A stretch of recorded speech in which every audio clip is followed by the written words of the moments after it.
ரெண்டு கரங்களை உயர்த்தி ஒரு அல்லேலூயா சொல்லுவோமா? இன்னும் சத்தமாக. எனக்கு இன்னும் கொஞ்சம் மானிட்டர் வேணும். ஏசாயா தீர்க்கதரிசியின் புஸ்தகம் 59ஆம் அதிகாரம் 17ஆம் வசனத்தை நான் வாசிக்க கேட்போம். ஏசாயாவின் புஸ்தகம் 59ஆம் அதிகாரம் 17ஆம் வசனம் வாசிப்போம்.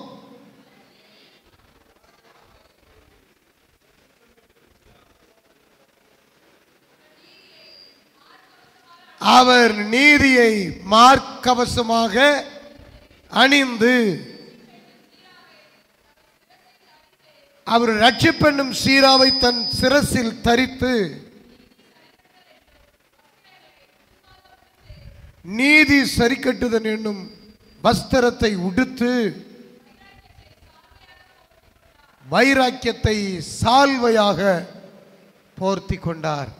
கொஞ்சம் கரங்களை தட்டி கர்த்தரை ஸ்தோத்திரம் பண்ணும். கர்த்தர் கொடுத்த இந்த நல்ல வசனத்திற்காக இதை தியானிக்கும் பொழுது நம்முடைய இருதயம் கொழுந்து விட்டு எரிய வேண்டும். ஹல்லேலூயா, ஹல்லேலூயா. இந்த நாளிலும் உங்களை பார்க்கிறதுல எனக்கு மிகுந்த மகிழ்ச்சி.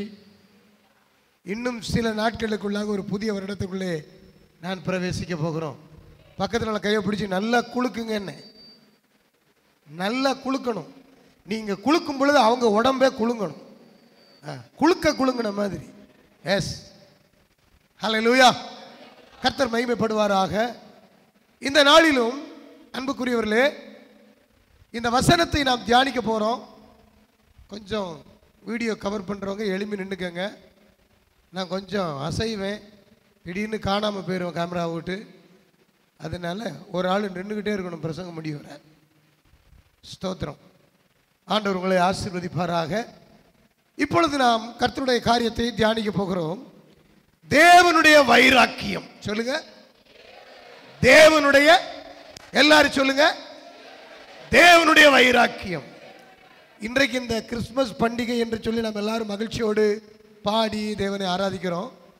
இந்த ஆராதனைக்கு காரணம் என்னவென்றால், இந்த ஆராதனைக்கு காரணம் என்னவென்றால் தேவனுடைய வைராக்கியம். தேவன் தன்னுடைய ஜனத்தை குறித்து எப்பொழுதும் வைராக்கியம் உள்ளவராகவே இருக்கிறார். சத்தமா சொல்லுங்க பார்க்கலாம். தேவன் எப்படி இருக்கிறார்? அவர் வைராக்கியமாய் இருக்கிறார். நான் எப்பொழுதுமே எனக்கு ஒரு சுபாவம் உண்டு. ஒரு காரியத்தை குறித்து வைராக்கியம் பிடித்தேனே ஆனால் அதை குறித்து யார் என்ன சொன்னாலும் கவலைப்பட மாட்டேன். நான் வைராக்கியமாக இருக்கிறதுல கவனமா இருப்பேன். நான் வைராக்கியமாக இருக்கிற மாதிரி என்னுடைய பிள்ளைகளும் வைராக்கியமாக இருக்க வேண்டும். சில நேரங்களில் என்னுடைய பிள்ளைகள் கூட, என்னுடைய மகன், என் மகள், அவர்கள் கூட அதெல்லாம் உங்க காலம் அப்படிம்பாங்க. எப்படி? அதெல்லாம் உங்க காலம், உங்களை மாதிரிலாம் நாங்கள் இருக்க முடியாது அப்படின்னு சொல்லுவாங்க. அது 100க்கு 100 தப்பு. ஏனென்றால் நம்முடைய ஆண்டவராய் இயேசு கிறிஸ்து பிதாவின் வைராக்கியத்தை நிறைவேற்றினதை வேதத்திலே வாசிக்கிறோம். நீங்க நல்லா பார்த்தீங்கன்னா, அவர் சிலுவையை சுமந்து கொண்டு போகும் பொழுது எவ்வளவோ நிந்தை வருகிறது, அவமானம் வருகிறது. அவரை அவமானமாய் பேசுகிறார்கள். அதையெல்லாம் செவியில கேட்கல. அவருக்குள்ள ஒரு வைராக்கியம். நான் எடுத்த சிலுவையை, நான் எடுத்த இந்த வேலையை செய்து முடித்தே தீருவேன் என்பதில் அவர் வைராக்கியமா இருந்ததுனால தான் இன்றைக்கு நீங்களும் நானும் கர்த்தரை ஆராதிக்கிறோம். கரங்களை தட்டி கர்த்தரை மகிமைப்படுத்துவோமா? ஹல்லேலூயா. சொல்லுங்க, வைராக்கியம். இந்த சத்தம் போதாது, இங்கதான் சத்தம் கேட்குது. வைராக்கியம். உலகத்திற்காக, அசுத்தத்திற்காக, பாவ சிற்றின்பத்திற்காக, மாம்ச கிரியைகளுக்காக வைராக்கியம் பாராட்டுகிறார்கள். தேவ பிள்ளைகள் தேவனுக்காக வைராக்கியம் பாராட்ட வேண்டும் என்கிறதிலே தேவன் விருப்பம் உள்ளவராய் இருக்கிறார். பாருங்கள், ஒரு வசனத்தை வாசியுங்கள். ஏசாயாவின் புஸ்தகம் 9ஆம் அதிகாரம் 7ஆம் வசனத்தை வாசியுங்கள். தாவீதின் சிங்காசனத்தை, அவருடைய ராஜ்யத்தையும் திடப்படுத்தி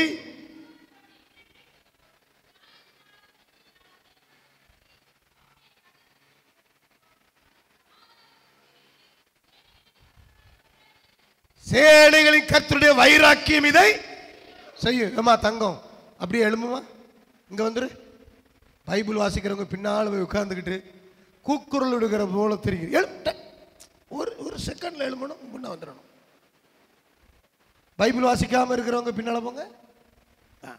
ஓகே. சேனைகளின் கர்த்தருடைய ஆண்டவருக்கு ஒரு வைராக்கியம் இருந்தது. அவர் தன்னுடைய ஜனத்தை ஆளுகை செய்து விரும்பினார். அவர் ஆண்டு கொண்டு வந்தார். திடீரென்று இஸ்ரவேல் ஜனங்களுக்கு எல்லா ஜனங்களுக்கும் இருக்கிறது போல ஒரு ராஜா வேணும்னு கேட்டாங்க. சாமுவேல் போய் ஆண்டவர்கிட்ட கேட்கிறான், என்ன ஆண்டவரே, உம்முடைய ஜனங்கள் இப்படி கேட்கிறார்களே, நான் என்ன செய்யட்டும் என்று தீர்க்கதரிசி கேட்கிறார்.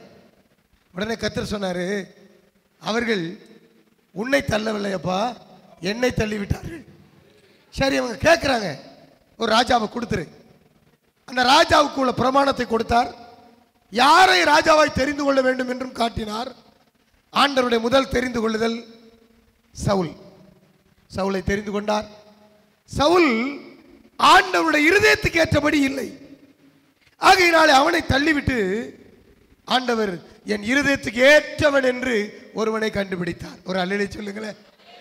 யாரு யாரு யாரை கண்டுபிடித்தார்? தாவீதை கண்டுபிடித்தார். ஈசாவின் புத்திரரில் ஒருவனை நான் கண்டேன், அவன் என் இருதயத்துக்கு ஏற்றவன், என்னுடைய இருதயத்தின் விருப்பத்தை எல்லாம் நிறைவேற்றுவான் என்று சொன்னார். தாவீதை கண்டுபிடித்து அவளை தைல கொம்பினால் அபிஷேகம் பண்ணி இஸ்ரவேலின் ராஜாவாய் ஸ்திரப்படுத்தினார். அந்த தாவீது நீதியாய் அரசாண்டான், தேவனுக்கு பிரியமாய் வாழ்ந்தான். பின் நாட்களிலே பார்க்க பார்க்க பார்க்க தாவீதின் சிங்காசனத்தில் உட்கார வேண்டிய அவனுடைய வம்சம் கொஞ்சம் கொஞ்சமாக அந்த சிங்காசனத்தை இழந்து போனார்கள். காரணம், சாலமோனின் காலத்திலே தாவீதின் குடும்பத்தை தள்ளிவிட்டு யெரொபெயாம் ராஜாவாய் மாறினான். தேசம் ரெண்டாய் உடைந்தது. 2 கோத்திரம் ஆள ஆரம்பித்தது. யூதா கோத்திரத்தை புறக்கணித்தார்கள் 10 கோத்திரத்தார். முடிவு என்ன? தேவன் கொஞ்சம் கொஞ்சமாக இஸ்ரவேலரை புறக்கணித்தார். அவர்கள் அசீரியாவின் கையிலே ஒப்புக் கொடுக்கப்பட்டார்கள். இன்னும் கொஞ்சம் காலம் கடந்து போனது. ஏறக்குறைய ஒரு 180 வருடம் கடந்து போனது. அதன் பின்பு யூதர்களையும் பாபிலோனின் கரத்திலே கர்த்தர் ஒப்புக் கொடுத்தார். இப்ப பாருங்க, நீதியாய் அரசாண்ட அந்த தாவீதின் சிங்காசனம் தடுமாறி போனது. தாவீதினுடைய கூடாரம் கவிழ்ந்து போனது. கண்டவனெல்லாம் ராஜாவாய் மாறக்கூடிய ஒரு இழிநிலை உண்டானது. நினைத்தவனெல்லாம் ராஜாவானான். தங்களை தாங்களே மேய்த்துக் கொண்டார்கள். தன் இஷ்டம் போல நடந்தார்கள். வேத பிரமாணத்தை குறித்து அவர்களுக்கு அக்கறை இல்லை. அருமையான தங்கச்சி அருமையாய் பாடினான். எனக்கு ரொம்ப இஷ்டமான பாடல். அந்த பாடல்ல அருமையா சாரல் நவரோஜி பாடுவாங்க. வேத பிரிய தேவ புதல்வர் சேதமடையா நடந்திடுவார். வேத பிரிய தேவ புதல்வர் சேதமடையா நடந்திடுவார். இலைகள் உதிரா மரங்கள் போல இவர்கள் நல்ல கனி தருவார். சத்தியவே பக்தரின் கீதம், சுத்தர்கள் போகும் பாதையின் தீபம், உத்தம மார்க்கம் காட்டும் சத்திய வேதம். பாருங்க, தாவீதின் சிங்காசனம் தள்ளப்பட்டது. ஆனால் தாவீதின் சிங்காசனத்தின் மேல தேவன் பிரியமாய் இருந்தார். ஆகையினாலே மறுபடியும் அந்த சிங்காசனத்தை ஸ்தாபித்து இஸ்ரவேலை அரசாளுவதற்கும் ரட்சிப்பதற்கும் தேவன் ஒரு வைராக்கியம் உண்டார். அந்த வைராக்கியத்தை நிமித்தம் அவர் சொல்றாரு, தாவீதின் சிங்காசனத்தை அவருக்கு கொடுப்பார். அவருடைய கர்த்தத்துவத்திற்கு முடிவே இராது என்று சொல்லிட்டு சொன்னாரு. சேனைகளின் கர்த்தருடைய வைராக்கியம் இதை செய்யும். முதல் காரியம், தேவனுடைய வைராக்கியம் என்ன செய்கிறது என்று சொன்னால், விழுந்து போன தாவீதின் கூடாரத்தை திரும்பவும் எடுத்து நிறுத்துகிறது. நம்முடைய வாழ்க்கையில பல நேரங்களிலே பல சூழ்நிலைகளிலே அந்த தேவனுக்கு முன்பாக இருக்கிற உண்மையின் ஜீவியம், தேவனை உத்தம இருதயத்தோடு ஆராதிக்கிற ஆராதனை, தேவனை உத்தம இருதயத்தோடு சேவிக்கிற அந்த சேவகம், ஊழியம், தேவ பிரியராய் நடக்கிற ஜீவியம் கொஞ்சம் கொஞ்சமாக ஆரம்ப காலத்தில் இருந்தது போல இருப்பதில்லை. குறைந்து கொண்டே போய் இஸ்ரவேல் ஜனங்கள் கானானுக்கு புறப்படும் பொழுது, எகிப்தில் இருக்கும் பொழுது எழுப்புதலோடு புறப்பட்டார்கள். மனம் மடிவான அநேக காரியங்கள் வனாந்தரத்தில் நடந்தது. மனமடிவான அநேக காரியங்கள் வனாந்தரத்தில் நடந்த போது ஜனங்கள் கொஞ்சம் கொஞ்சமாக தேவனுக்கு பயப்படுகிற பயம், தேவனுடைய அன்பு, தேவன் அவர்களை பராமரித்த பராமரிப்பு, இவைகளை கொஞ்சம் கொஞ்சமாக விட்டுவிட்டு முறுமுறுப்பும், தேவனுக்கு விரோதமான வார்த்தைகளும், கர்த்தருடைய ஊழியக்காரனாகிய மோசேக்கு விரோதமான வார்த்தைகளையும் பேசி தேவனுக்கு கோபம் உண்டாக்கி, தேவன் அவர்களை வழி நடத்தும்படியாய் அழைத்து கொண்டு போய் சேர்ப்பேன் என்று சொன்ன கானானுக்குள் சேர்க்க முடியாமல் போனதை நாம் எல்லாரும் அறிவோம். அல்லேலூயா. அப்படித்தான் விசுவாச மக்களாகி நம்முடைய வாழ்க்கையிலும் ஆரம்பத்தில் கொண்ட நம்பிக்கை குறைந்திருக்கிறது, விசுவாசம் குறைந்திருக்கிறது, கீழ்ப்படிதல் குறைந்திருக்கிறது, தேவனை குறித்து பண்ணின அறிக்கை குறைந்திருக்கிறது, உற்சாகம் குறைந்திருக்கிறது. அல்லேலூயா. மறுபடியும் அந்த எழுப்புதலுக்குள்ளாய், மறுபடியும் அந்த உற்சாகத்துக்குள்ளாய், மறுபடியும் அந்த வைராக்கியத்துக்குள்ளாய், மறுபடியும் தேவனுக்கு பிரியமாய் ஜீவிக்கிற அந்த ஜீவியத்திற்குள்ளாக நம்மை கட்டி எழுப்புவதற்காக தேவன் வைராக்கியத்தை அவர் கொண்டிருக்கிறார். அந்த வைராக்கியமே பரலோகத்தின் தேவனை பூலோகத்திலே பிறக்கும்படியாய் செய்தது. நம்ம எல்லாரும் அருமையான சகோதரன் பாடல் நடத்தும் பொழுது சொன்னான், இயேசு பிறந்தார் உள்ளமதில் இதை எங்கும் சாற்றிடவே அப்படின்னு அருமையா பாடினாங்க. இன்றைக்கு எத்தனை பேர் இந்த கிறிஸ்துமஸை குறித்து நீங்க உற்சாகமா இருக்கிறீங்க? அதை குறித்து வியாக்கியானத்தை குறித்து நான் சொல்ல வரவில்லை, சரித்திரத்தை குறித்து நான் சொல்ல வரவில்லை. ஆனால் நாம் கிறிஸ்து நமக்குள்ளே பிறந்ததை நினைத்து உற்சாகமடைந்து அநேகருக்கு இந்த சந்தோஷத்தின் பங்கை, இந்த ரட்சிப்பின் சந்தோஷத்தை, இந்த ஆசீர்வாதத்தை பகிர்ந்தளிக்கிற விஷயத்திலே நாம் எவ்வளவு பேர் உண்மையா இருக்கிறோம்? நாம உண்ணவும் உடுத்தவும் ஜாலியா இருக்கவும் இப்படித்தான் இன்றைக்கு இந்த நாட்கள் கழிந்து கொண்டிருக்கிறது. தேவன் அதை விரும்பவில்லை. அவருக்குள்ளே ஒரு வைராக்கியம் இருக்கிறது. என்னுடைய ஜனத்தை குறித்து நான் வைராக்கியம் உள்ளவனாயிருக்கிறேன். அந்த வைராக்கியத்தை நிறைவேற்றுறதுக்காக என்ன செய்தார் தெரியுமா? ஒரு இம்பாசிபிளான ஒரு காரியத்தை பாசிபிள் ஆக்கினார் ஆண்டவர். என்ன தெரியுமா? கன்னிகை கர்ப்பவதியாக முடியுமோ? இன்னைக்கு உலகம் பேசுது, அது எப்படி முடியும், அது எப்படி சாத்தியம், அப்படி இல்லவே இல்லை என்று சொல்லி அவர்களுடைய புராணங்களை போல, அவர்களுடைய கதைகளை போல நம்முடைய சத்திய புஸ்தகத்தையும் அவமாக்க விரும்புகிறார்கள். இதெல்லாம் பேசப்படுகிறது. ஜனங்கள் தேவனை குறித்து அறிவு குறைந்து போனார்கள். ஆகையினாலே மறுபடியும் அவர்களுக்குள்ளே ஒரு அடையாளத்தை உண்டு பண்ணுகிறார். என்ன அடையாளம் தெரியுமா? எனக்குள்ளே ஒரு வைராக்கியம் இருக்கிறது. எது முடியாதோ அதை முடிய பண்ண போகிறேன், எது சாத்தியம் இல்லையோ அதை சாத்தியமாக்க போகிறேன். ஒரு கன்னிகையை கர்ப்பவதியாக்கி அவளை இம்மானுவேல் என்ற குமாரனை பெற்றெடுக்க செய்ய போகிறேன் என்று சொல்லி அவர் சொன்னார். சொன்னதை செய்து முடித்தார்.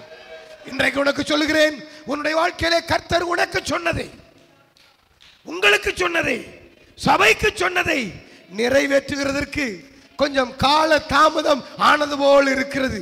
கால தாமதம் ஆனதினாலே நம்முடைய ஜெபத்தில் வாட்டம், நம்முடைய உபவாசத்தில் குறைவு, உற்சாகத்தில் குறைவு, கீழ்ப்படிதலில் குறைவு, இப்படி எல்லாம் இருந்தாலும் ஆண்டவர் சொன்ன சொல்லை மறந்து விடுகிறவர் அல்ல. அவர் நினைத்து கொண்டே இருக்கிறார். ஹல்லேலூயா, ஹல்லேலூயா. கர்த்தருடைய பரிசுத்த நாமத்துக்கு மகிமை உண்டாவதாக.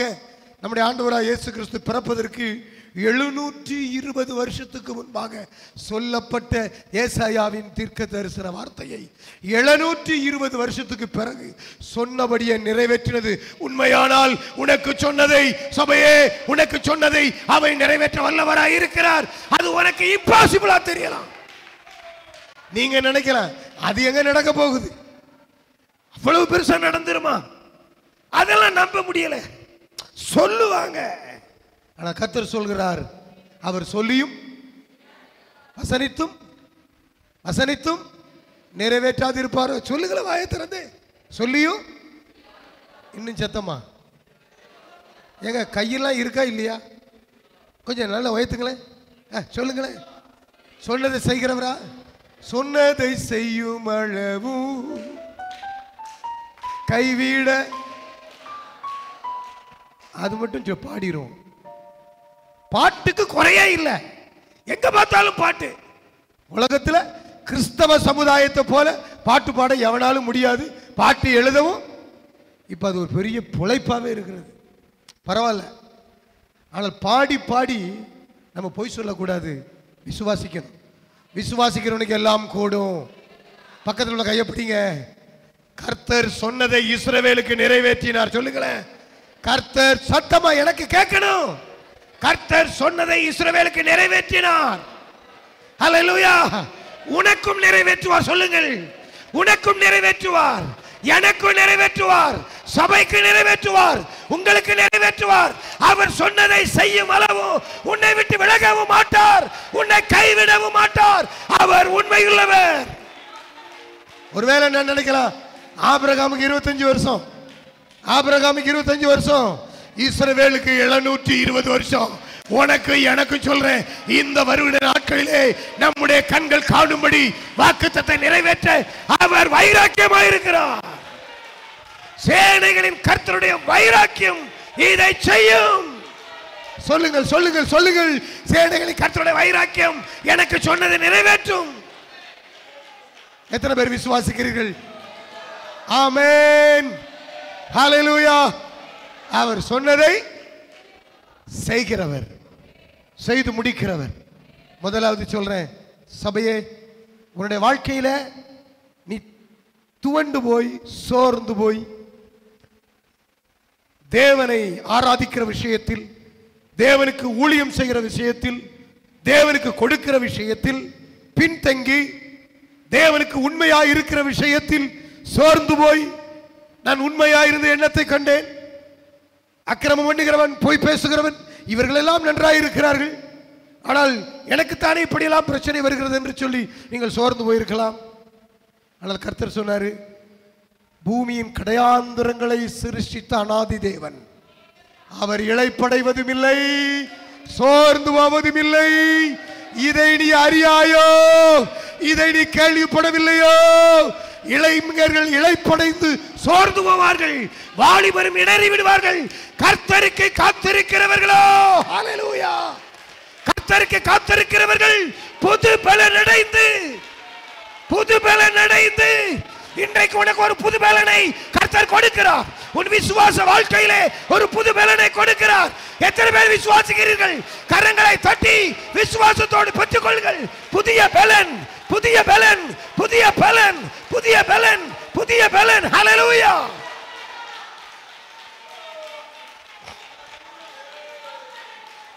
இந்த நாளிலே அவருடைய வைராக்கியம் உன்னை உயிர்ப்பிக்க போகிறது. உனக்கு முடியாது என்று நினைத்துக் கொண்டிருக்கிற எல்லா சூழ்நிலைகளையும் கர்த்தர் தலைகளாய் புரட்ட போகிறார். ஹல்லேலூயா. அவர் சொல்றாரு, உனக்கு ஒரு அடையாளத்தை கொடுக்கிறேன், உனக்கு ஒரு அடையாளத்தை கொடுக்கிறேன் என்றார். என்ன அடையாளம்? 7ஆம் அதிகாரம் 14ஆம் வசனத்தை வாசிங்கள். ஏசாயா 7:14. ஆதலால் ஆண்டவர் தாமே உனக்கு ஒரு அடையாளத்தை கொடுப்பார். இதோ ஒரு கன்னிகை கர்ப்பவதியாகி,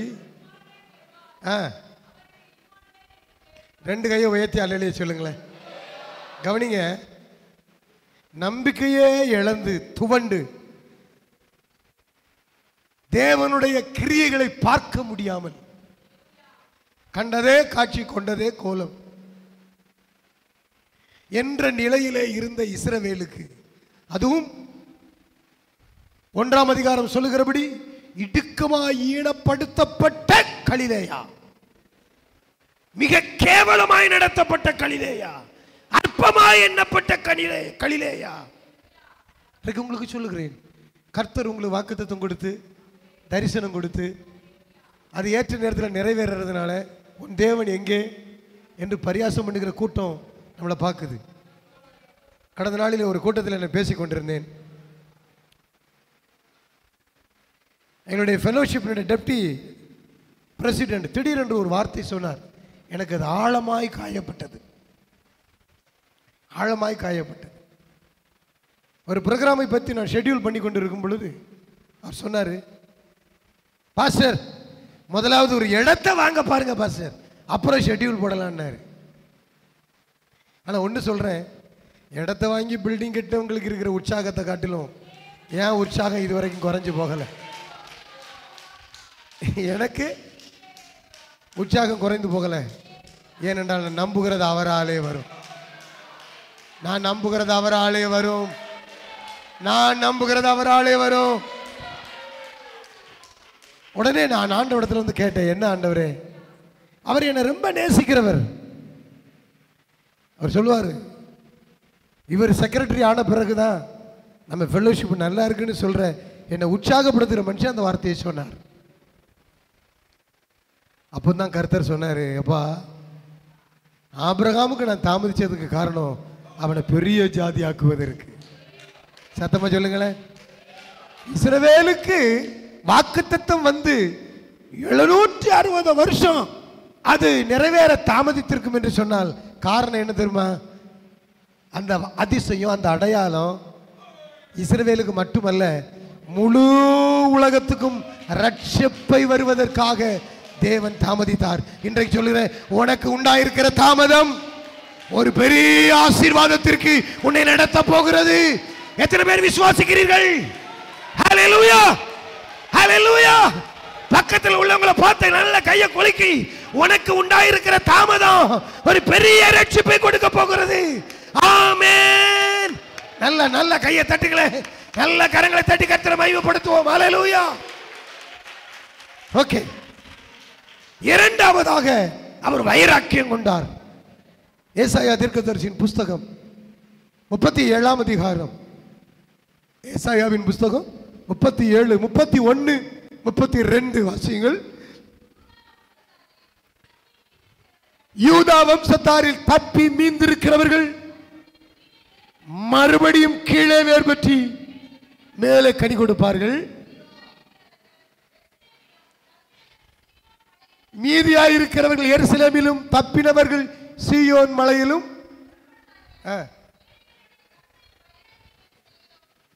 இங்க இரண்டாவது ஆண்டு ஒரு வைராக்கியத்தை பத்தி பேசுறார். மீதியாய் தப்பி மீந்திருக்கிறவர்கள் சீயோன் மலையில் இருந்து புறப்படுவார்கள். சேனைகளின் கர்த்தருடைய இயேசுவின் பிறப்பு தேவனுடைய வைராக்கியம்.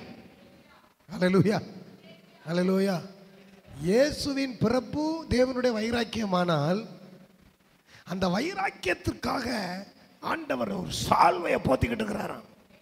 ஹல்லேலூயா, கர்த்தருக்கு ஸ்தோத்திரம். நம்மெல்லாம் சால்வையை எப்போ போத்துவோம்?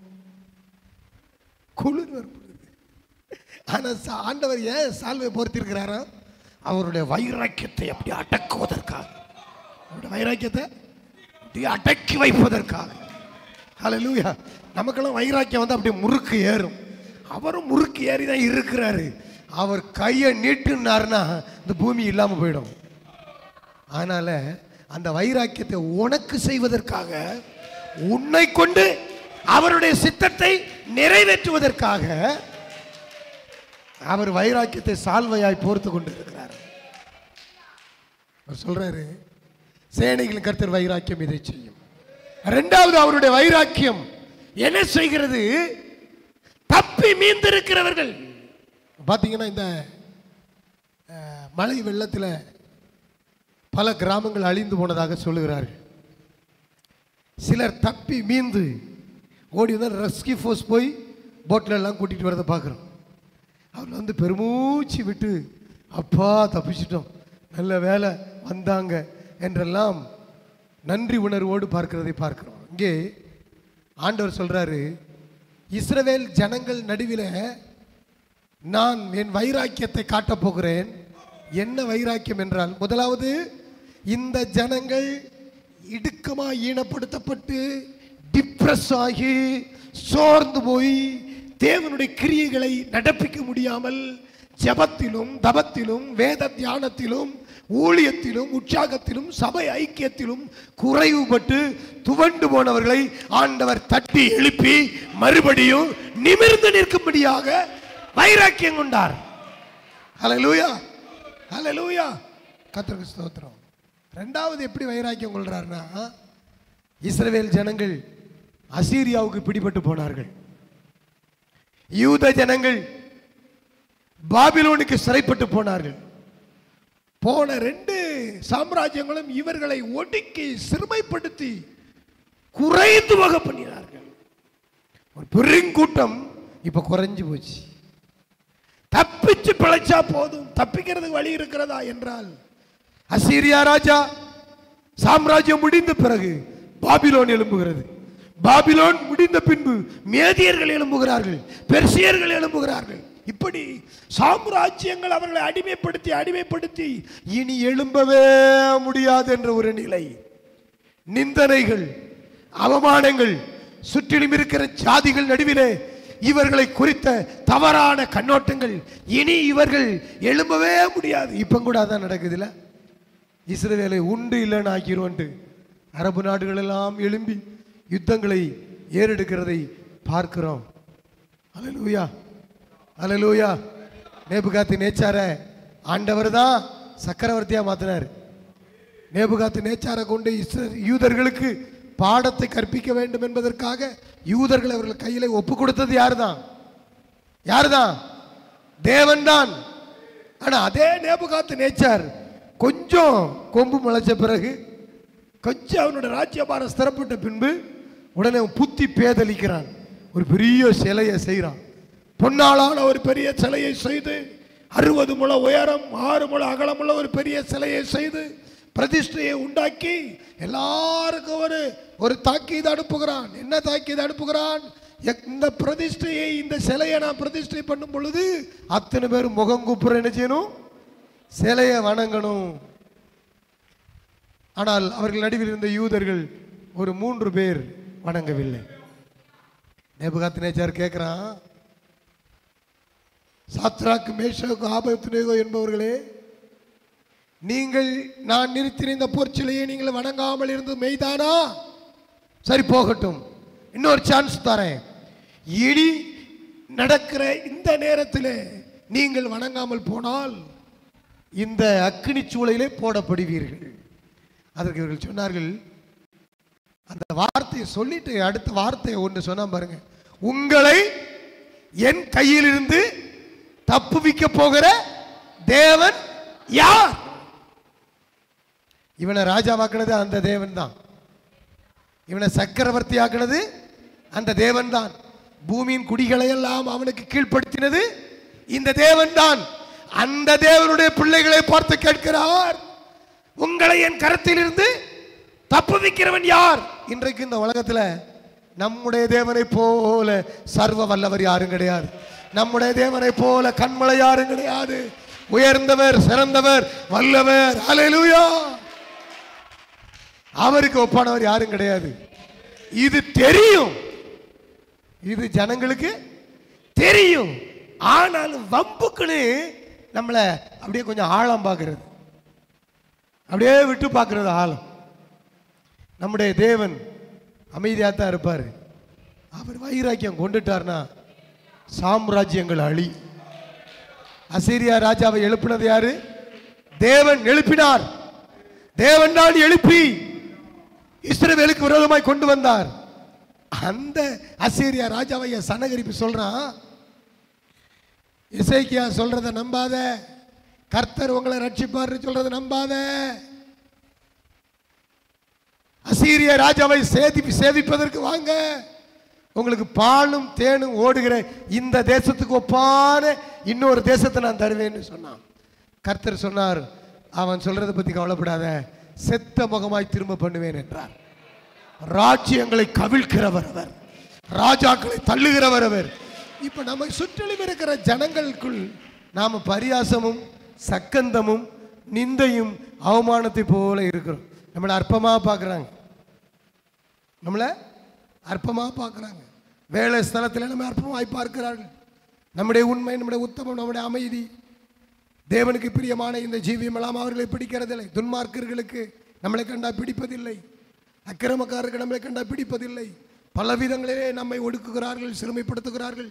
இன்றைக்கும் இந்த இஸ்ரவேல் ஜனங்கள் தான் இருந்த அந்த ஜாதிகளின் நடுவிலே சிறுமைப்பட்டது நிமித்தம் அவர்களை இவர்கள் இந்த ஜாதிகள் புற ஜாதிகள் அவர்களை சிறுமைப்படுத்தின நிமித்தம் இப்போ ஆண்டவர்கள் ஒரு வைராக்கியம் வருது.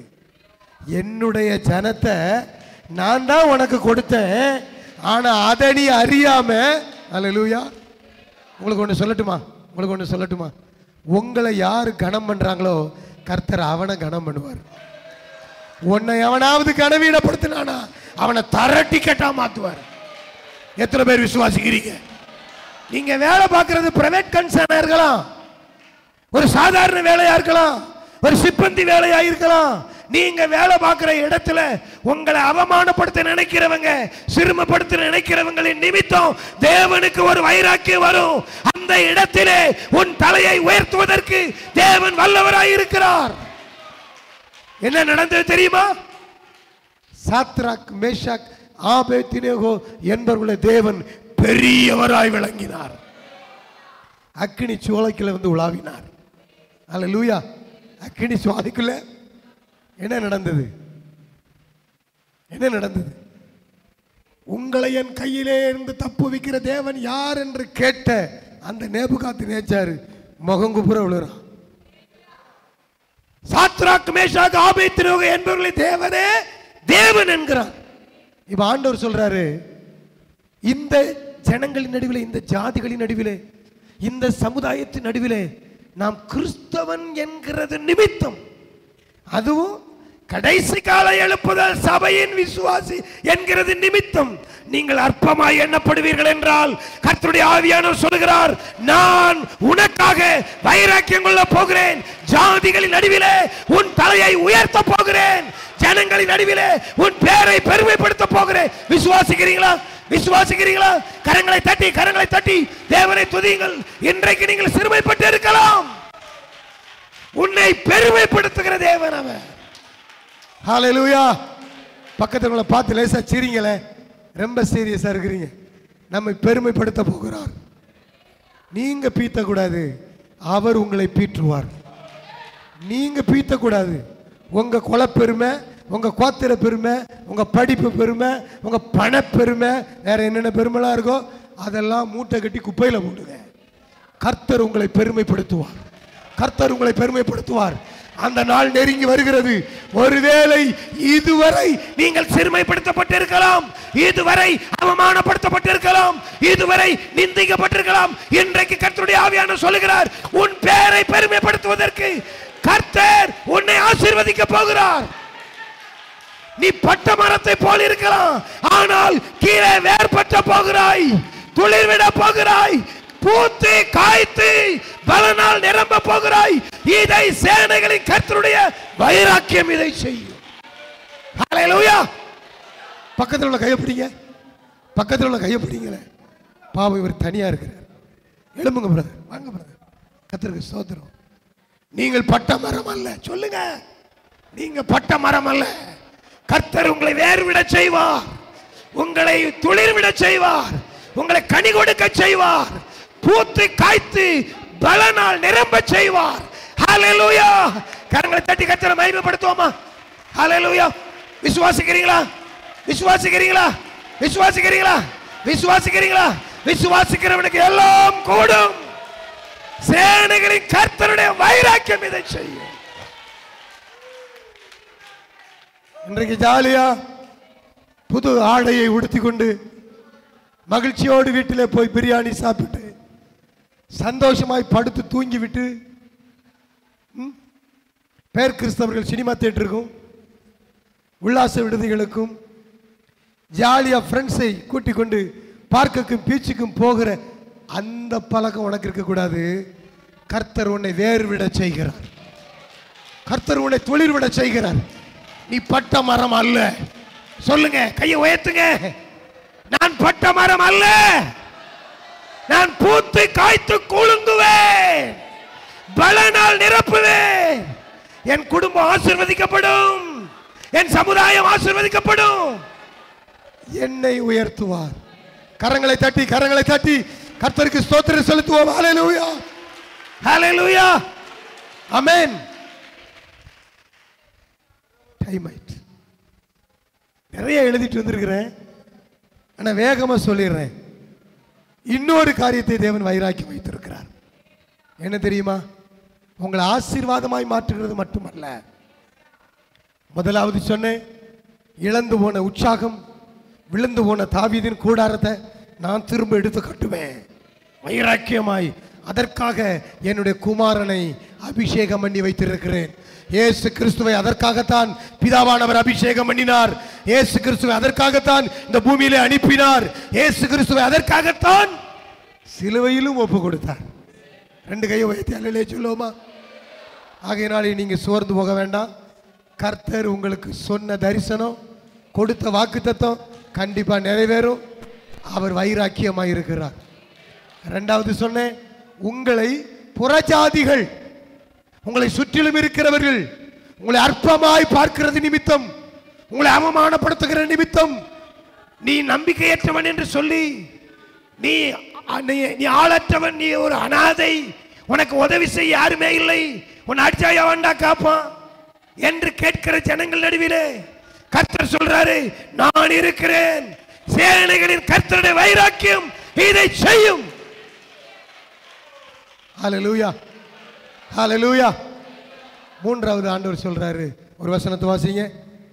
யாக்கோபு நிருபம் 4ஆம் அதிகாரம் 5ஆம் வசனம். யாக்கோபு நிருபம் 4ஆம் அதிகாரம் 5ஆம் வசனம். நம்மில் வாசமாயிருக்கிற ஆவியானவர் வைராக்கிய வாஞ்சியா இருக்கிறார் என்று வேத வாக்கியம் வீணாய் சொல்கிறதோ? தொடர்ந்து வாசித்து பார்த்தோம் என்று சொன்னால், உங்களை ஆவிக்குரிய வாழ்க்கையில சாட்சியாய் உயர்த்த போகிறார். அதற்கு அவர் வைராக்கியமாய் இருக்கிறார். அல்லேலூயா, அல்லேலூயா. உலகம் எப்படி இருக்கிறது? பெயர் கிறிஸ்தவர்கள் எப்படி இருக்கிறார்கள்? முதல் வசனத்திலிருந்து எடுத்து வாசித்தால், டக்கு டக்குன்னு வாசிங்க. முதல் வசனத்திலிருந்து, உங்களுக்குள்ள யுத்தங்களும் சண்டைகளும் எதனாலே வருகிறது? உங்கள் அவயவங்களில் போர் செய்கிற இச்சைகளினால் அல்லவா? நீங்கள் இச்சித்தும் உங்களுக்கு கிடைக்கவில்லை, நீங்கள் கொலை செய்தும் பொறாமையுள்ளவர்களாக இருக்கிறதினால் நீங்கள் பெற்றுக்கொள்ளாமல் இருக்கிறீர்கள். நீங்கள் சண்டையும் யுத்தமும் பண்ணியும் விண்ணப்பம் பண்ணாமல் இருக்கிறபடியால் உங்களுக்கு சித்திக்கிறதில்லை. நீங்கள் விண்ணப்பம் பண்ணியும் உங்கள் இச்சைகளை நிறைவேற்றுகிறதற்கு, நிறைவேற்ற வேண்டும் என்று தகாத விதமாக விண்ணப்பம் பண்ணுகிறபடியால் பெற்றுக்கொள்ளாமல் இருக்கிறீர்கள். விபசாரரே, விபசாரிகளே, உலக சிநேகம் தேவனுக்கு விரோதமான பகை என்று அறியீர்களா? ஆகையால் உலகத்துக்கு சிநேகமாய் இருக்க விரும்புகிறவன் தேவனுக்கு பகைஞனாய் இருக்கிறான். நம்மில் வாசமாயிருக்கிற ஆவியானவர். அல்லேலூயா. இது என்ன அப்படின்னா, கிறிஸ்தவர்களுடைய வாழ்க்கை, ரட்சிக்கப்பட்ட விசுவாசிகளுடைய வாழ்க்கை உலகத்தோடு கலந்து, உலகத்தாரை போல ஆசை, உலகத்தாரை போல இச்சை, உலகத்தாரை போல ஆடம்பரம், உலகத்தாரை போல சிற்றின்பம், உலகத்தாரை போல சண்டை, உலகத்தாரை போல வாக்குவாதம், உலகத்தாரை போல பொறாமை, இப்படி பிசாசின் மக்களுக்கு ஏற்றவைகளை நமக்குள்ளே கொண்டிருக்கிற ஒரு இழிநிலை. எப்படி? முதலாவது சொன்னேன், நமக்கு நாமே சோர்ந்து போகிற காரியம்.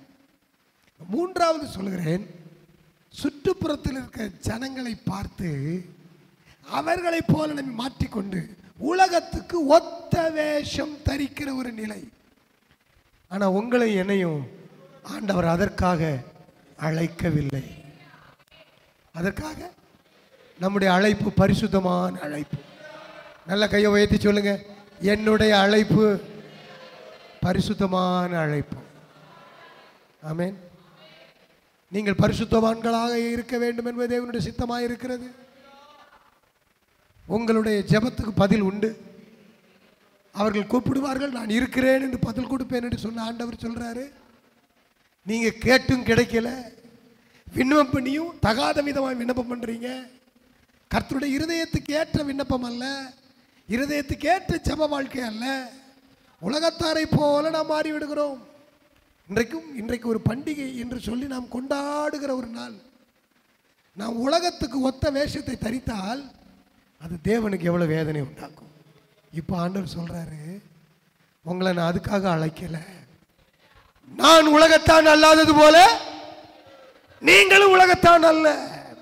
ஆகையினாலே ஆண்டவர் இங்கே என்ன சொல்லுகிறார் என்றால், உங்களுக்குள்ளே பரிசுத்த ஆவியானவரை எதுக்காக நான் கொடுத்திருக்கிறேன் தெரியுமா? நான் வைராக்கியமாய் இருக்கிறேன். நான் வைராக்கியமாய் இருக்கிறேன் உங்களை சாட்சியாய் மாற்றுவதற்கு. உங்களை சொல்லுங்க, பக்கத்தில் உங்களை பார்த்து சொல்லுங்க, ஆண்டவர் நமக்குள்ள எதுக்காக இருக்கிறார் தெரியுமா? நம்மை சாட்சியாய் மாற்றுவதற்கு. அவர் வைராக்கியமாய் இருக்கிறார். அப்ப அவர் வைராக்கியமாய் இருக்கும் பொழுது, ஒரு சின்ன உதாரணம், நான் தான் இருக்கிறேன், என்னை குறித்த நல்ல ஒரு சாட்சியாய் நீங்கள் இருக்க வேண்டும் என்று நான் விரும்பும் பொழுது, என்னை பத்தி தப்பு தப்பா போய் சொன்னீங்கன்னா எனக்கு எப்படி இருக்கும்? எப்படி இருக்கும்? வாடா ராசான்னு கூப்பிட்டு கட்டி பிடிச்சி மொத்தமாக கொடுக்க முடியும்? போய் மூச்சில் முழிக்காதே. இப்படித்தான் ஆண்டவர் இஸ்ரவேலரை அகற்றினார். ஆனா உன்னை அகற்ற அவர் விரும்பவில்லை. உன்னை அகற்ற விரும்பாததுன்னு அவர் என்ன செய்யறார்னா, உனக்குள்ளேயே ஒரு வைராக்கியத்தை வைக்கிறார். உனக்குள்ளேயே வைராக்கியம் உள்ள ஆவியானவர் இருக்கிறார். பரிசுத்த ஆவியானவர் உனக்குள்ளே வைராக்கிய வாஞ்சையாய் இருக்கிறார். ஆமென், ஆமென், ஆமென். அப்ப இந்த உலகத்து ஜனங்கள் நடுவிலே, உன்னோடு வேலை பார்க்கிறவர்கள் நடுவிலே, உன் குடும்பத்தாருடைய நடுவிலே, உன் உடன் பிறந்தவர்கள் நடுவிலே, உன் சாதி ஜனங்கள் நடுவிலே, உன் கல்வி சாலையிலே, உன் கல்லூரியிலே, உன்னுடைய பள்ளியிலே, உன்னை சுற்றிலும் இருக்கிற ஜனங்கள் நடுவிலே உங்களை சாட்சியா ஆண்டவர் நிறுத்துவதற்கு வைராக்கியமாய் இருக்கிறார். எப்படி? உங்க சாட்சியை மற்றவங்க பார்க்க முடியுதா? சொல்ல முடியுதா? உங்களை குறித்து மற்றவர்களுக்கு சாட்சி சொல்ல முடியுதா? அப்படி சாட்சி சொல்ல முடியுமேயானால் அவர்கள் உங்களுக்கு பின்னாலேயே ஆண்டவரை தேடி வந்துடுவாங்க. இன்றைக்கு நம்ம பின்னால் வரலையே. வைராக்கிய வாஞ்சையாக இருக்கிறார். எப்படிப்பட்ட காரியம் நம்மிடத்தில் ஆண்டவர் எதிர்பார்க்கிறார்? ஒரு 5 காரியம் மிக வேகமாய் ரத்தின சுருக்கமாய் சொல்லிடுவேன், குறித்துக் கொள்ளுங்கள். வசனத்தை 5 வசனம் சொல்றேன், நீங்க ஒருத்தர் வாசிக்கணும். டக்கு டக்குன்னு எடுத்து வச்சுங்க. 1 ராஜாக்கள் 19 அதிகாரம் 10 வசனத்தில் சொல்லப்பட்டிருக்கிறது. தேவனுடைய தீர்க்கதரிசி எலியா சொல்லுகிறான், சேனைகளின் கர்த்தருக்காக வெகு பக்தி வைராக்கியமாக இருந்தேன். யார் என்னது சொல்லுங்க, சொல்லுங்க. சேனைகளின் சத்தமா முணங்க சொல்லல, சத்தமா சொல்ல சொன்னேன். சேனைகளின் கர்த்தருக்காக பக்தி வைராக்கியம். யாருக்காக? யாருக்காக? அப்ப நீங்க சேனைகளின் கர்த்தருக்காக பக்தி வைராக்கியம் ஆயிட்டீங்கன்னு வச்சுங்களேன், உங்களை பார்த்த உடனே உலகம் சொல்லும், இவன் வைராக்கியமான கிறிஸ்தவன், இவன் சத்தியத்தை கை கொள்ற கிறிஸ்தவன், இவன்கிட்ட பேசக்கூடாது. ஹல்லேலூயா, ஹல்லேலூயா. நம்மை குறித்த ஒரு பயம் பிடிக்கும் அவர்களுக்கு. நம்முடைய சாட்சி அவர்களுக்கு சாட்சியாக, அவர்கள் நம்மை பின்பற்றுகிறதற்கு ஏதுவாக நம்மை தேவனுக்கு முன்பாகவும் ஜனங்களுக்கு முன்பாகவும் உயர்த்தி வைக்கும். ஹல்லேலூயா. இன்னொரு வசனத்தை வாசிங்கள். என்னாகமம் புஸ்தகம் 25ஆம் அதிகாரம் 11 to 13 வரை. இன்னொருவர் சங்கீதம் 69:9 எடுத்துக்கொள்ளுங்கள். என்னாகமம் 25:11. இவ்வளவு நேரமா அங்கிருந்து எழுப்பி வர சொல்ல, அந்த அம்மா காணோம்.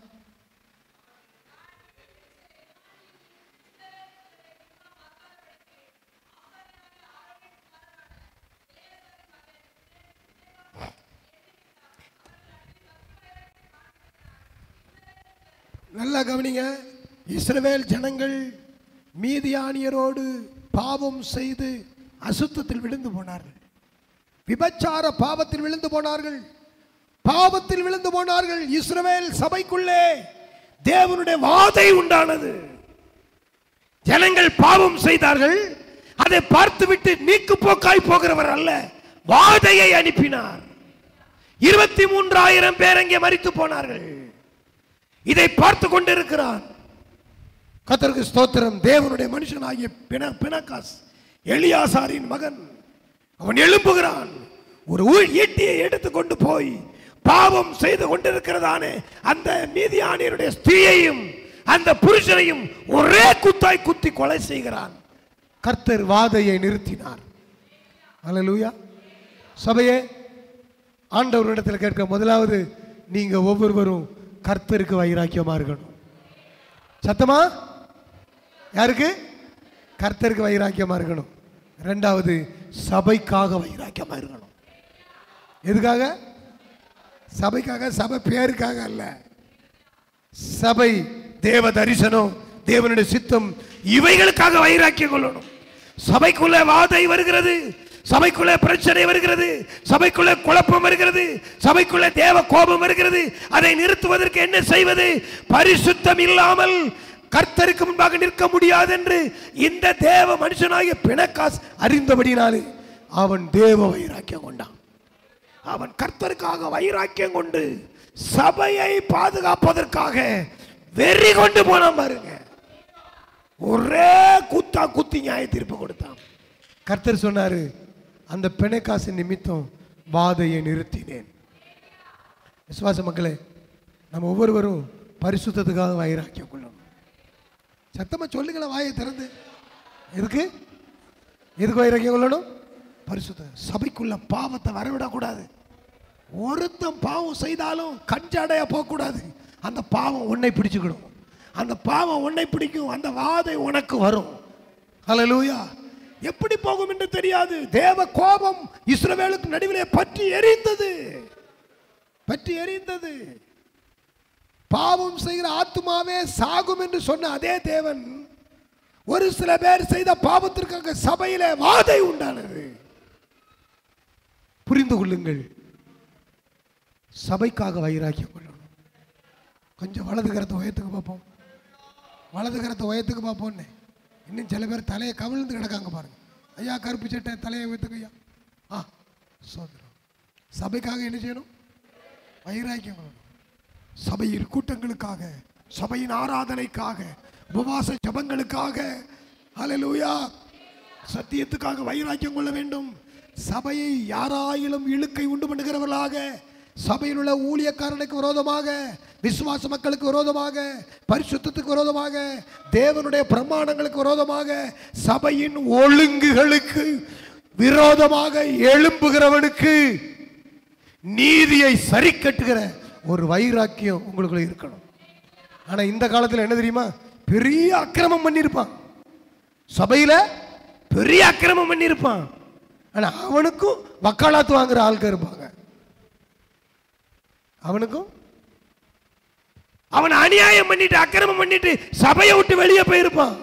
அவனோட ரகசிய தொடர்பு இருக்கும். சபை என்றால் என்ன? கிறிஸ்துவின் சரீரம். சபையின் சரீரத்தை கெடுத்தவனோடு நமக்கு என்ன இருக்கக்கூடாது? சொல்லுங்க, என்ன சத்தமா சொல்லுங்கய்யா. தொடர்பே இருக்கக்கூடாது. அப்படி இருந்தால் அவர்கள் செய்கிற பாவத்திற்கு நாம் உடந்தையாகிறோம். பினகாஸ் பார்த்து கொண்டிருக்கவில்லை. இந்த பாவத்தை செய்தவன் யார்? சபையில் உள்ள ஒரு மூப்பன். ஒரு சபையில் உள்ள ஒரு மூப்பன். அந்த மூப்பன் போய் ஒரு மீதியானிய ஸ்திரியை கூட்டிக் கொண்டு வருகிறான். இதை பார்த்து விட்டான் பினகாஸ். ஓடி போகிறான். தன் கூடாரத்திலிருந்து ஒரு ஈட்டியை எடுக்கிறான். பின்னே ஓடி போகிறான். கூடாரத்துக்கு பிரவேசிக்கிறான். ஒரே குத்தா குத்துறான். உங்களுக்கு சொல்றேன், நீங்கள் அப்படி நீதியை சரி கட்டுவீர்கள் என்றால் நீங்க பட்டயத்தை எடுக்க வேண்டாம், ஈட்டி எடுக்க வேண்டாம். உங்க வார்த்தை அவர்களை கண்டிக்க வேண்டும். உங்க வார்த்தை சத்தமா சொல்லுங்க. என்ன நமக்கு எதுக்கு வம்புன்னு போனேன்னா அந்த பாவம் உன் வீட்டுக்கு வரும், தேவனுடைய கோபம் உன் வீட்டுக்கு வரும். இடம் கொடுக்காத, இடம் கொடுக்காத.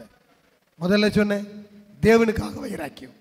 இரண்டாவது சொன்னேன் சபையின் பரிசுத்தத்துக்காக, ஒழுங்குக்காக, ஒழுக்கத்துக்காக வைராக்கியம். மூன்றாவதாக ஸ்தோத்திரம் சங்கீதம் 69:9 உம்முடைய வீட்டை குறித்த பக்தி வைராக்கியம் என்னை பட்சித்தது.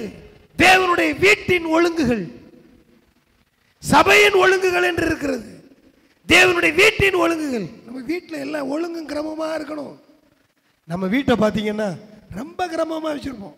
அங்கங்கே இருக்க வேண்டிய பொறுப்பு அந்தந்த எல்லாம் இருக்கும், ரொம்ப தெளிவாக இருக்கும். ஆனால் சபைன்னா போட்டது போட்ட இடம், இருக்கிறது இருக்கிற இடம், யாருக்கோ இந்த வீடு யாரோ பார்க்குறாங்க, ஆராதனை பிடிச்சோன்னு நான் பார்ப்பேன், அப்படியே போவார்கள்.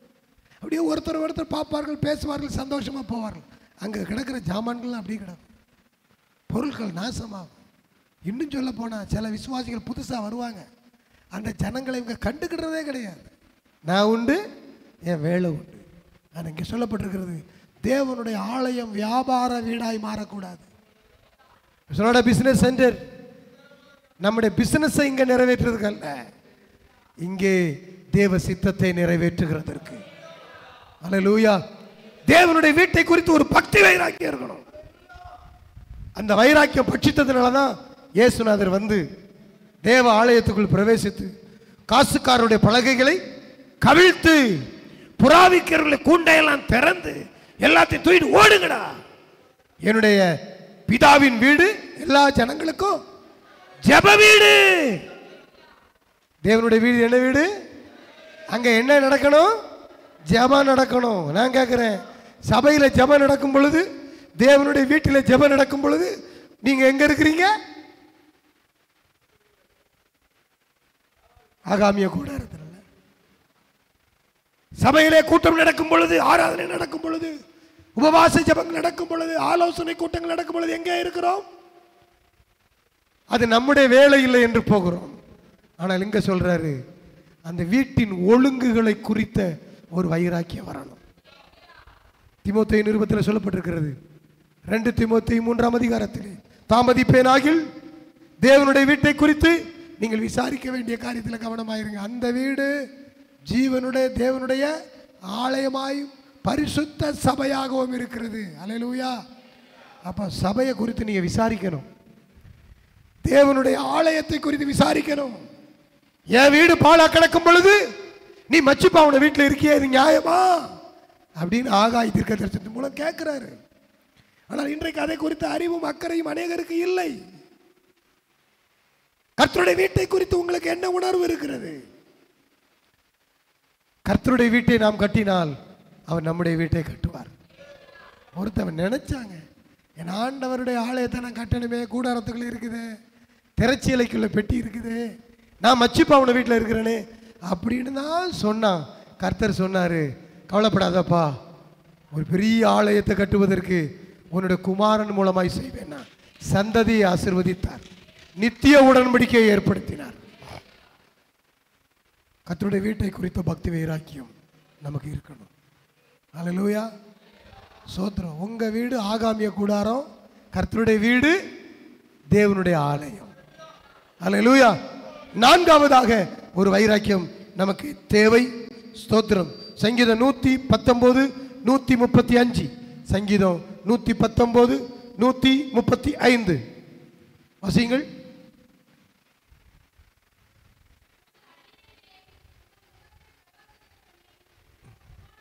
நூத்தி 19 139.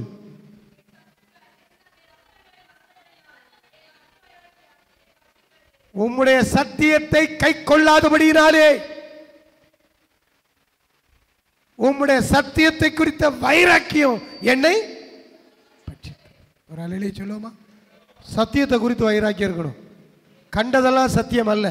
இப்போ யூடியூப் வந்துட்டு, திருமண பக்கமெல்லாம் சபைகள் வந்துட்டு, ஸ்தோத்திரம், தடி எடுத்தவெல்லாம் தண்டல்காரங்கிற காலம் ஆகி போச்சு. எல்லாருக்கும் பிரசங்கம் பண்ண உரிமை இருக்கு, எல்லாருக்கும் ஊழியம் செய்ய உரிமை இருக்கு. ஆனால் கர்த்தர் உனக்கென்று ஏற்படுத்தப்பட்ட சபை, உனக்கென்று ஏற்படுத்தப்பட்ட ஊழியக்காரன், அப்போஸ்தலன், அவன் கொடுக்கிற வெளிப்பாடு, உபதேசம், இவைகளின் மேல் உனக்கு ஒரு வைராக்கியம் இருக்கணும். அல்லேலூயா. சில பேர் சொல்லுவாங்க, உலகத்தில் மாற்றான் தேட்டத்து மல்லிகையும் மணக்கும், ஆனால் கையை வச்சா கை ஒடியும். மாற்றான் தோட்டத்து மல்லிகை எதுக்காக மணக்குது? அவன் வியாபாரத்துக்கு மணக்கு. Praise the Lord. எல்லாம் பிரசங்கம்தான். இன்றைக்கு தீர்க்கதரிசிகள் பெருகிவிட்டார்கள், சுவிசேஷர்கள் பெருகிவிட்டார்கள், துருபதேசக்காரர்கள் பெருகிவிட்டார்கள். நான் உங்களுக்கு கற்றுக் கொடுத்த அந்த சத்திய உபதேசத்துக்கு மேலாக வானத்திலிருந்து ஒரு தூதன் வந்து உங்களுக்கு வேற ஒரு சத்தியத்தை கொடுத்தாலும் அவன் சபிக்கப்பட்டவன் என்று சொல்லி பவுல் சொல்றான். அப்போ ஒரு சபை என்றால் அந்த சபைக்கு, அந்த சபையை பூரணப்படுத்துவதற்கு தேவையான சகல நன்மைகளையும் அந்த சபையிலே கர்த்தர் வைத்திருக்கிறார். அல்லேலூயா. சத்தியத்துக்காக எப்படி இருக்கணும்? வைராக்கியமா இருக்கணும். பக்கத்தில் உள்ளவங்களை பாருங்க, பக்கத்தில் உள்ளவங்களை பாருங்களேன். சோத்திரம். சத்தியத்துக்காக எப்படி இருக்கணும்? வைராக்கியமா இருக்கணும். மேனாமினிக்கியா இருக்கணுமா? ஏதோ வந்தோம் போனோம் வழிபோக்கர் போல பிரசங்கத்தை கேட்டு விட்டு போகிறதல்ல, கடமைக்கு கேட்டு விட்டு போகிறதல்ல. கேட்ட சத்தியத்தை விட்டு விலகாமல் அதில் நிலைத்திருக்க வேண்டும். கேட்ட சத்தியத்தை விட்டு விலகக்கூடாது. கர்த்தருடைய பரிசுத்த நாமத்துக்கு மகிமை உண்டாவதாக. அன்புக்குரியவர்களே, சத்தியத்துக்காக வைராக்கியம் கொள்ளணும். சில பேரை பார்த்துருக்கிறேன், எங்க பாஸ்டரை போல சத்தியம் பேச யார் உண்டு அப்படின்னு சொன்னவங்களாம் எங்கேயோ போய் உட்கார்ந்துக்கிட்டு இருக்காங்க. அப்படின்னா என்ன அர்த்தம்? வேறு ஏதோ அவங்க காதில் விழுந்திருக்கிறது. இடம் கொடுத்ததினாலே அவர்கள் கெட்டு போனார்கள். அவர்கள் கெட்டு போனார்கள். உங்களுக்கு தெரியாது, கர்த்தர் நாட்டின இடத்திலிருந்து பிடுங்கப்படுகிறது என்பது மிகப்பெரிய ஆபத்து, மிகப்பெரிய ஆபத்து. கர்த்தருடைய பரிசுத்த நாமத்துக்கு மகிமை உண்டாவதாக. ஒருவேளை நீங்கள் காட்டுச் செடியை போல இருப்பீர்கள் என்றால் உங்களை பிடுங்கி கொண்டு வந்து தோட்டத்தில் நடுகிறவர் கர்த்தர். தோட்டத்தில் நீங்கள் நடப்பட்டு இருப்பீர்கள் என்றால் அதிலிருந்து பிடுங்க ஒரு நாளும் யோசிக்க கூடாது. நிலைத்திருந்து கனி கொடுக்க வேண்டும். ஐயோ வைத்து அலலி சொல்லுவோமா? நாங்களாம் சின்ன பிள்ளைகள் இருக்கும் பொழுது இந்த மழை காலம் வந்துட்டுனா ஒரே கொண்டாட்டம். ஏன்னா தக்காளி செடி அங்கங்கே காட்டில் முளைச்சி கிடக்கும். அதெல்லாம் பிடுங்கி கொண்டு வந்து வீட்டில் ஒரு சின்ன பகுதியில் ஒரு தோட்டம் போல் போட்டு அதை நட்டி டெய்லி போய் பார்க்குறது. முளைச்சிருக்கா, தளர்த்துருக்கா, பார்த்தா தக்காளியை கூட கூடையாக பறித்த காலங்கள் உண்டு. நீ காட்டு செடி அல்ல, நீ தோட்டத்தில் நடப்பட வேண்டியவன். எங்கேயோ இருந்தாய், கர்த்தர் உன்னை இங்கே கொண்டு வந்திருக்கிறார். எங்கேயோ இருந்தாய். ஃபாதர் பாடுறாரு, எங்கோ நான் வாழ்ந்தேன், அறியாமல் இருந்தேன், என் நேசர் தேடி வந்தீர், என்னை கொண்டு பிடுங்கி சபையிலே நாட்டினீர். நீங்கள் இனி காட்டு செடி அல்ல. அங்கே இருந்தால் எனக்கு தேவலை, இங்கே இருந்தால் எனக்கு தேவலை. ஏன் தான் இங்கே வந்தேனோ? கர்த்தர் நாட்டினால் அது சத்தியமாகத்தான் இருக்கும். அதை யாரும் மறுக்க முடியாது. அதை நட்டினவன் பராமரிப்பான், நட்டினவன் தண்ணீர் பாய்ச்சுவான், நட்டினவன் வேலி அடைப்பான், நட்டினவன் பாதுகாப்பான். அந்நியன், உன்னை நடாதவன், உன்னை பராமரிப்பதற்கு தெரிந்து கொள்ளப்படாதவன் உன் பலனை மட்டும்தான் புசிப்பான். எப்படி? உங்க பலனை மட்டும்தான் புசிப்பான். நீங்க கொடுக்கிறத பூரா அவன் அனுபவிப்பான். ஆனா உன்னை ஆண்டவர் பராமரிக்க ஏற்படுத்தின அதன் மூலமாய் வரக்கூடிய நித்திய ஆசீர்வாதத்தை நீ இல்லாமல் போய்விடுவாய். கர்த்தருக்கு நல்லா கவனிங்க. நாலாவதாக, சத்தியத்தின் மேல் ஒரு வைராக்கியம் இருக்க வேண்டும். நீங்கள் கற்று நிச்சயித்துக் கொண்டவைகளில் என்ன செய்யணும்? நிலைத்திருக்க வேண்டும். ஆமென். ஐந்தாவதாக நான் முடிக்கிறேன். 2 கொரிந்தியர் 11ஆம் அதிகாரம் 2ஆம் வசனம். 2 கொரிந்தியர் 11ஆம் அதிகாரம் 2ஆம் வசனம். நான் உங்களை கற்புள்ள கன்னிகையாக கிறிஸ்து என்னும் ஒரே புருஷனுக்கு ஒப்பு கொடுக்க நியமித்தபடியால் அதற்காக தேவ வைராக்கியமான வைராக்கியம் கொண்டிருக்கிறேன். அல்லேலூயா சொல்லுவோமா? அல்லேலூயா. எப்படிப்பட்ட வைராக்கியம்? தேவனுக்குள்ள ஒரு வைராக்கியம். 3 காரியத்தை சொன்ன. தேவனுக்குள்ள வைராக்கியம், உங்களை உயிர்ப்பிக்கிற வைராக்கியம், உங்களை மறுபடியும் நிமிர்ந்து நிற்க பண்ணுகிற, விழுந்து போய் கிடக்கிற உன்னை தூக்கி எடுத்து நிறுத்துகிற வைராக்கியம். அதற்காகத்தான் ஒரு அடையாளத்தை ஆண்டவர் உண்டாக்கினார். ஆமென், ஆமென். உங்களை அடையாளமாக மாற்றுவார். உங்க வாழ்க்கை அப்படி மாறும். 2வது சொன்னேன், உங்களை சுற்றிலும் இருக்கிற ஜனங்கள் உங்களை சக்கந்தம் பண்ணி, உங்களை நிந்தித்து அவமானப்படுத்தி அற்பமாய் பார்க்கிறது நிமித்தம் உங்களை வேர்விட வச்சு, துளிர்க்க செய்து, கனி கொடுக்க செய்து, பூத்து குலுங்க செய்வார், கனி கொடுக்க செய்வார், பலனால் நிரம்ப செய்வார். 3வது சொன்னேன், உலக பிரகாரமான எல்லா உறவுகளிலும் எங்களை பிரித்தெடுத்து தேவனுக்கென்று பரிசுத்தத்துக்கென்று ஜீவனுள்ள சாட்சியாய், அந்த சாட்சியின் வைராக்கியத்தை தான் 5 பிரிவா சொல்லியிருக்கிறேன். 5வது, கற்புள்ள கன்னிகையாக நாம் வாழ வைராக்கியம் கொள்ள வேண்டும். 2 கையை உயர்த்தி அல்லேலூயா சொல்லுவோமா? அல்லேலூயா. தீட்டுப்பட்டு போகக்கூடாது, அசுத்தத்தினால தீட்டுப்பட்டு போகக்கூடாது, உபதேசத்தினால தீட்டுப்பட்டு போகக்கூடாது, உலகத்தினால தீட்டுப்பட்டு போகக்கூடாது. அல்லேலூயா. போஜனத்தினால சொல்லுங்களேன் தீட்டுப்பட்டு போக, சிநேகத்தினால சொல்லுங்க வாயை திறந்து. உங்க சிநேகம் கெடுக்கும், சிநேகத்தினால தீட்டுப்பட்டு போகக்கூடாது. உலக ஆசை இச்சைகளினாலே தலையாட்டுறீங்க, சொல்றேன் வாயை திறந்து சொல்லியா? அல்லேலூயா. ஏன் தெரியுமா? கற்புள்ள கன்னிகை வானங்கள் வழிவிட்டு அகலும், வானவர் வரும்போது மேகங்கள் மீதினிலே மணாளன் வேகமே வந்திடுவார். அகலும் வானவர் வரும்போது மேகங்கள் மீதினிலே மணாளன் வேகமே வந்திடுவார்.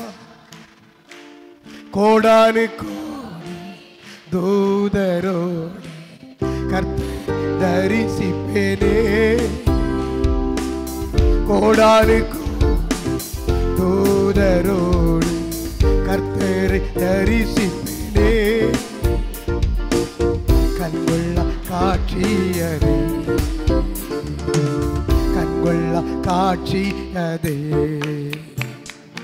வானம் மீதில் இயேசு மேகம் வந்திடுவார், தேவசாயலாக மகிமை அடைந்திடவே.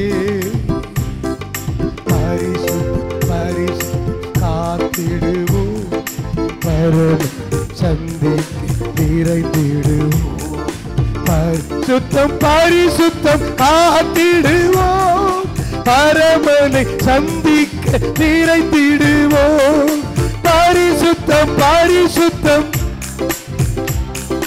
பரமனை சந்திக்க நிறைந்திடுவோம். பரிசுத்தம் பரிசுத்தம் காத்திடுவோம், பரமனை சந்திக்க நிறைந்திடுவோம். பரிசுத்தம் பரிசுத்தம் காத்திடுவோம், பரமனை சந்திக்க நிறைந்திடுவோம். பரிசுத்தம் பரிசுத்தம் ரபல சந்தரபலமா உலகரத்தின மகரபம் சபரபலபலபலபா ஓ லபரபா உலபா உலபலபலபா சந்தரபலபலபலபலபலபலபலபலபலபா லிபரபலரியத்தரபலபா கரபலபலபலபலபா. ஹalleluya ஹalleluya ஹalleluya ஹalleluya ஹalleluya. தேவ பிள்ளைகளே, மறுபடியும் உங்களை உயிர்ப்பித்து இடுக்கமான நிலையிலிருந்து உங்களை விசாலத்திலே விடுவதற்கு, உங்கள் இருளை வெளிச்சமாக்குவதற்கு தேவன் வைராக்கியம் உள்ளவராய் வந்திருக்கிறார். உங்கள் சிறுமையை மாற்றி, உங்கள் நிந்தையை மாற்றி, உங்கள் அவமானத்தை மாற்றி, உங்களை மறுபடியும் வேர்பற்றி செழிக்க செய்ய வந்திருக்கிறார். சேனைகளின் கர்த்தருடைய வைராக்கியம் உங்களை சாட்சியாய் நிறுத்தும்.